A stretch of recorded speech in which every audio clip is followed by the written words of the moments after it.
আসসালামু আলাইকুম রহমতুল্লাহি ওবরকাতুহু। সম্মানিত দর্শক, ত্রয়োদশ জাতীয় সংসদ নির্বাচনে বিএনপির একছত্র আধিপত্য এবং নিরঙ্কুশ বিজয়ের পর আওয়ামী লীগের মধ্যে এক ধরনের আত্মবিশ্বাস লক্ষ্য করা গেছে। অনেক ক্ষেত্রে আওয়ামী লীগের যারা নেতাকর্মী রয়েছেন তারা বেশ উৎফুল্ল, আনন্দের বন্যা, এবং মনে হয় যেন আকাশের চাঁদ তারা পেয়েছে। কেউ কেউ প্রকাশ্য রাজনীতির স্বপ্ন দেখছে, অনেকে চিন্তা করছে যে শেখ হাসিনা যে কোনো মুহূর্তে ফিরে আসতে পারেন, আবার অনেকে আওয়ামী লীগের অফিসে বসে রাজনীতি করার স্বপ্নে বিভোর হয়ে পড়েছেন। ইতিমধ্যে বেশ কয়েকটি জায়গাতে আমরা শুনতে পেলাম যে নবনির্বাচিত সংসদ সদস্য তিনি আওয়ামী লীগের অফিস খুলে দিয়েছেন। আবার এই শুনলাম যে কোনো কোনো অফিসে আবার আওয়ামী লীগের নেতাকর্মীরা স্বপ্রণোদিত হয়ে তারা জাতীয় পতাকা উত্তোলন করেছে। আবার পরবর্তীতে একটা অফিস বোধহয় পুড়িয়ে দেওয়া হয়েছে। তো এখানে দেখুন যে নির্বাচনের সময় নিঃসন্দেহে এমন কিছু ঘটনা ঘটেছে আওয়ামী লীগের মধ্যে এবং বিএনপির মধ্যে, যার কারণে বিএনপির নেতাকর্মীরা বিপুল সংখ্যক আওয়ামী লীগের ভোটারদের ভোট তারা লাভ করেছে এবং প্রায় সব নির্বাচনী এলাকাতে যারা বিএনপির প্রার্থী ছিলেন তারা আওয়ামী লীগ ভোটার, আওয়ামী লীগের রাজনীতি থেকে শুরু করে আওয়ামী লীগ ব্যাপারে বড় বড় ইতিবাচক কথা বলেছেন। তাদের বক্তব্য হলো যে যারা অন্যায় করেননি, যারা ভালো কাজ করেছেন, কেবলমাত্র আওয়ামী লীগ করার কারণে তাদের বিরুদ্ধে কোনো রকম অন্যায় করা যাবে না, তাদেরকে হয়রানি করা যাবে না এবং তাদেরকে প্রকাশ্যে রাজনীতি করতে দিতে হবে এবং আমরা সেই নিরাপত্তা দেব। কোনো কোনো এলাকাতে সংসদ সদস্য যারা প্রার্থী তারা আওয়ামী লীগকে নিজেদের কাছে নিয়ে নিয়েছেন এবং আওয়ামী লীগের নিরাপত্তা দেওয়ার ব্যাপারে তারা দৃঢ়তা প্রদর্শন করেছেন, আওয়ামী লীগের জিম্মা নিয়েছেন। এবং আরো অবাক করার ব্যাপার হলো কিছু কিছু এলাকাতে নির্বাচনের পর আওয়ামী লীগের নেতাকর্মী সেই বিএনপির এক শ্রেণীর নেতাকর্মীর সঙ্গে একত্র হয়ে, বিএনপির মধ্যে যে গ্রুপ থাকে, দুটো গ্রুপ থাকে, তো একটা গ্রুপ আওয়ামী লীগের লোকের সাথে একত্র হয়ে তারা বিএনপির প্রতিপক্ষকে আচ্ছা মতো ঠ্যাঙ্গানি দিচ্ছে এবং সেই ঠ্যাঙ্গানিতে বিএনপির যারা লোকজন তারা কান্নাকাটি করে রীতিমতো অস্থির এবং তারা এখন না পারছে বলতে, না পারছে সহ্য করতে। এর কারণ হলো আওয়ামী লীগ টাকা মারেনি, বিএনপির যারা লোকজন আছে তারা আওয়ামী লীগের সাহায্য নিয়ে তাদের প্রতিপক্ষকে আচ্ছা মতো পিটুনি দিয়েছে। এটা যেখানে আওয়ামী লীগের বিদ্রোহী প্রার্থী হয়েছিল, না বিএনপির বিদ্রোহী প্রার্থী হয়েছিল, তো সেক্ষেত্রে বিদ্রোহী প্রার্থী যদি বিজয়ী হয়ে থাকে তাহলে ধানের শীর্ষের প্রার্থীর সমর্থকদেরকে মার দিচ্ছে, আর ধানের শীর্ষের প্রার্থী যদি বিজয়ী হয়ে থাকে তাহলে বিদ্রোহী প্রার্থীর যারা লোকজন রয়েছে তাদেরকে মারধর করছে। এবারে যারা বিএনপি জোটের শরিক দল হিসেবে বিজয়ী হয়ে এসেছেন, তো এই বিজয়ীরা তাদের নিজেদের দল, তারপরে ধানের শীষের যারা কমিটির যারা লোকজন তারা, আওয়ামী লীগের ভোট, সবার সাহায্য এবং সহযোগিতা নিয়েই সংসদে এসছে এবং সেই এলাকাগুলোতে এখন আইন শৃঙ্খলা রীতিমতো হুমকির মুখে। ব্যাপক সংঘর্ষ হচ্ছে বিভিন্ন জায়গাতে এবং এটি বাড়তে থাকবে।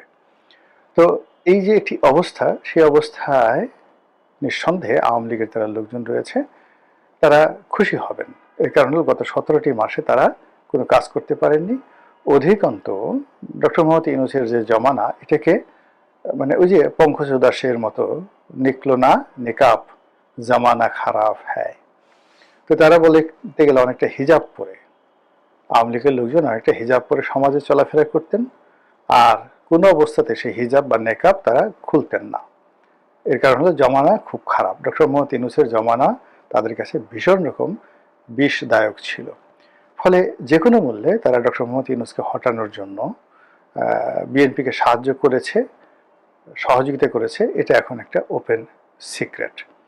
তো কাজেই বিএনপি যখন বিজয়ী হয়েছে তখন তারা বিএনপির কাছে চাচ্ছে যে প্রতিদান চাচ্ছে। তো এই গেল দেশের অভ্যন্তরীণ রাজনীতিতে নির্বাচন কেন্দ্রিক বিএনপি এবং আওয়ামী লীগের যে সমঝোতা এবং নির্বাচন পরবর্তী সময় বিএনপি এবং আওয়ামী লীগের এই সখ্যতাকে নিয়ে দেশের স্থানীয় রাজনীতি এটা কেমন চলছে তার একটি প্রাথমিক যাকে বলা হয় জরিপ। এর বাইরে যেটি হবে আগামীতে সেটি আরো ভয়াবহ। ভয়াবহ হলো যে সকল আসনে জামাত জয়লাভ করেছে সে সকল আসনে জামাতের সঙ্গে আওয়ামী লীগের লোকের সখ্যতা হবে। এই কারণ হলো বিএনপি যে কাজগুলো তারা করছে সেটা সেই কাজগুলো হলো চাঁদাবাজি, মাস্তানি, রাহাজানি। তো এগুলো করে পুরো সমাজের যে নিয়ন্ত্রণ তাদের হাতে। আর যেহেতু তারা টাকা পয়সা কালেকশন করছে, থানা পুলিশের যে সকল দুর্বৃত্ত রয়েছে, যে সকল বাজে লোক রয়েছে, তাদের সঙ্গে এই ধরনের চাঁদাবাজদের একটা ভালো সম্পর্ক থাকে, ভাগাভাগি, বিচার সালিশ সবকিছু। তো সেক্ষেত্রে যিনি জামাতের সংসদ সদস্য তিনি তার নেতাকর্মীদেরকে নিয়ে বিএনপির যে চলমান যে দখল বাণিজ্য, চাঁদাবাজি, মাস্তানি এগুলোর বিরুদ্ধে তিনি কিছুই করতে পারবেন না। তো সেই ক্ষেত্রে যারা একটু স্মার্ট, চালাক, তারা করবেন কি, প্রশাসনের সাহায্য এবং সহযোগিতা নিয়ে ব্যাপক মাত্রায় আওয়ামী লীগ নেতাকর্মীদেরকে পুনর্বাসিত করার চেষ্টা করবেন। এবং আওয়ামী লীগ যদি সেই এলাকাতে ফিরে আসে এবং জামাতের নেতাকর্মীদের সঙ্গে যদি আওয়ামী লীগ একত্র হয়, তার সঙ্গে যদি জামাতের এমপি সাহেব থাকেন, তো সেখানে জামাত এবং আওয়ামী লীগ খুব দ্রুত জনপ্রিয় হয়ে উঠবে। এবং তারা কি করবে, বিভিন্ন জায়গাতে স্টায়ারিং কমিটি করবে, চাঁদাবাজ প্রতিরোধ স্টায়ারিং কমিটি, তারপর দুর্নীতি প্রতিরোধ স্টায়ারিং কমিটি, শান্তি শৃঙ্খলা রক্ষাকারী স্টায়ারিং কমিটি। এবং এই কমিটির সঙ্গে মুসল্লিরা থাকবে, ইমামরা থাকবে, শিক্ষকরা থাকবে, আওয়ামী লীগের নেতাকর্মীরা থাকবে, এবং ভালো ভালো আওয়ামী লীগের বদমাশগুলো নয়, ভালো ভালো নেতাকর্মীরা থাকবে এবং জামাতের লোকজন থাকবে। ফলে যে একটা সামাজিক বিপ্লব শুরু হয়ে যাবে, সেই বিপ্লবে জামাত এবং আওয়ামী লীগ তারা অনেকটা এগিয়ে যাবে। যে এলাকাতে বিএনপির পরিবর্তে আওয়ামী লীগের লোকজন, বিএনপির পরিবর্তে যেখানে জামাত জয়লাভ করেছে সেখানে আওয়ামী লীগের এই অবস্থা হবে। তো কাজে আগামীতে যে সংসদের ভিতরে রাজনীতি হচ্ছে, সংসদের বাইরের রাজনীতি হচ্ছে, পথে ঘাটে মাঠে দূতাবাসগুলোতে যা কিছু হচ্ছে, সব জায়গাতেই অনিবার্য হিসেবে আওয়ামী লীগ চলে আসবে, বিএনপির সাহায্যকারী শক্তি হিসেবে, জামাতের সাহায্যকারী শক্তি হিসেবে, কিংবা অন্যান্য যে সকল ছোট ছোট রাজনৈতিক দল যারা বিএনপির ধানের শীষ নিয়ে বা বিএনপির সমর্থন নিয়ে বা সংসদ সদস্য হয়েছে, তাদেরকেও আওয়ামী লীগের সহযোগিতা নিতে হবে এলাকায় মুভমেন্ট করার জন্য। এর কারণ হলো যে বিএনপি এখন যে সুযোগগুলো ভোগ করছে গত 17 মাসে, যেটা কন্টিনিউ আছে, এটা তারা জীবনে কোনো অবস্থাতে ছাড়বে না। এমনকি তাদের যদি জেলে যেতে হয়, তাদের বিরুদ্ধে যদি সে আবার অপারেশন ক্লিন হার্ট পরিচালিত হয়, তবু তারা এই কাজ থেকে সহজে বিরত হবে না। এর কারণ হলো এগুলো নগদ ধান্দা পানির ব্যাপার, মাল পানির ব্যাপার। এক একটি এলাকাতে, যেমন কারণ বাজার এলাকাতে শোনা কথা, ডেলি কয়েকশো কোটি টাকার, আল্লাহ মাফ করুক, আমি 1 কোটি টাকাও একসাথে দেখিনি কখনো। তো কয়েকশো কোটি টাকা, এখানে একটা জিনিস বলে রাখা ভালো, আমি কিন্তু মানে 1 কোটি টাকা একসাথে দেখিনি, মানে ব্যাংক থেকে উঠে 1 কোটি টাকা একত্রে রেখে আমার হয়নি, ট্রানজাকশন হয়েছে, বহু ট্রানজাকশন হয়েছে। হয়তো আমার সহায় সম্পত্তি বিক্রি করলে বা একত্রে করলে কয়েক শত কোটি টাকা হবে। আল্লাহ আমাকে সেই এমপি হওয়ার অনেক আগে, আজ থেকে 25 বছর আগে, সেই 100 কোটি টাকার মালিক করেছেন। তো মানে আমি বললাম এই অর্থে যে মানে একত্রে সেই টাকাগুলো টেবিলে রেখে গোনা, জমা করা, এটা আমার জীবনে কখনো হয়নি। আসছে, খরচ করেছি, ইনভেস্ট করেছি, সেভাবে চলেছে। এনিওয়ে, তো যেটা বললাম যে যারা দুর্নীতি করে, তো তাদের কাছে তো অনেকের এই দুর্নীতির টাকা রাখার জন্য বড় বড় সিন্দুক থাকে। 1 কোটি টাকা যদি আপনার কাছে থাকে, 1000 টাকার বান্ডেল যদি হয়, তাহলে কতগুলো বান্ডেল লাগে? 100টা বান্ডেল লাগে 1 কোটি। যদি 100 কোটি হয় তাহলে কতগুলো বান্ডেল লাগে, কতগুলো ট্রাঙ্ক লাগে, কতগুলো যাকে বলা সিন্দুক লাগে। এবং এই ধরনের মানে 100 কোটি টাকা কারণ বাজার থেকে যদি কেউ বহন করে নিতে হয়, তাহলে তো তার একটা রীতিমতো পিক আপ লাগবে। তো এটাই আমি বলছিলাম যে এই যে এত টাকার যে লেনদেন, এটা তো কারো ঝাড় ফুঁক কিংবা কারো ধরেন নীতি কথা, এতে কেউ বন্ধ করবে না।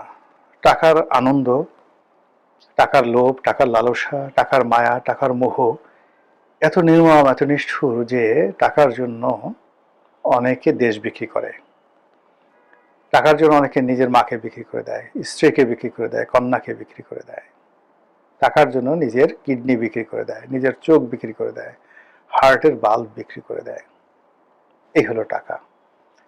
তো কাজেই সেই টাকা যারা শত শত কোটি টাকা চাঁদাবাজি করছে, তারা কোরআনের কোনো আয়াত দ্বারা বা হাদিসের কোনো যাকে বলা হয় নির্দেশনা দ্বারা এগুলো বন্ধ করে দেবেন, এটা হয় না। ফলে এদের বিরুদ্ধে একটা দুর্বার আন্দোলন গড়ে তুলবে যারা চাঁদাবাজ বিরোধী লোকজন, বিশেষ করে জামাতের যারা লোকজন যারা এটা প্রচার করছে। আর এই কাজ করার জন্য তাদের ম্যান পাওয়ার লাগবে, আর সেই ম্যান পাওয়ার এখন তারা আওয়ামী লীগ থেকে নেবে। এটাই হলো স্বাভাবিক রাজনীতির হিসাব। এবং সেই হিসাবে দূর থেকে বসে, বিশেষ করে দিল্লি থেকে বসে এই দৃশ্য দেখবে শেখ হাসিনা আর হাসবে এবং খুশি হবে।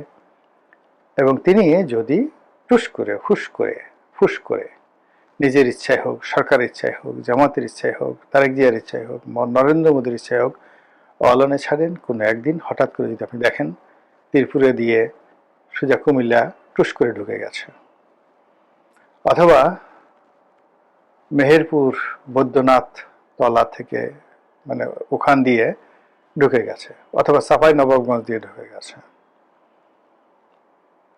এটা বা ওই শিলিগুড়ি দিয়ে ঢুকে গেছে, রংপুর দিনাজপুর দিয়ে, ওখানে তো তার দিনাজপুরের যে ওই এলাকার তো তার স্বামীর বাড়ি, ডক্টর মোহাম্মদ ওয়াজেদ সাহেবের বাড়ি, তো তিনি সেখান থেকে ঢুকে গেছেন। এরকম একটা পরিস্থিতি যদি তৈরি হয়ে যায়, তখন কি বলবেন বলেন? মহান আল্লাহ আমাদের সবাইকে হেদায়েত দান করুন এবং হেফাজত করুন। আসসালামু আলাইকুম ওয়া রাহমাতুল্লাহি ওয়া বারাকাতুহু।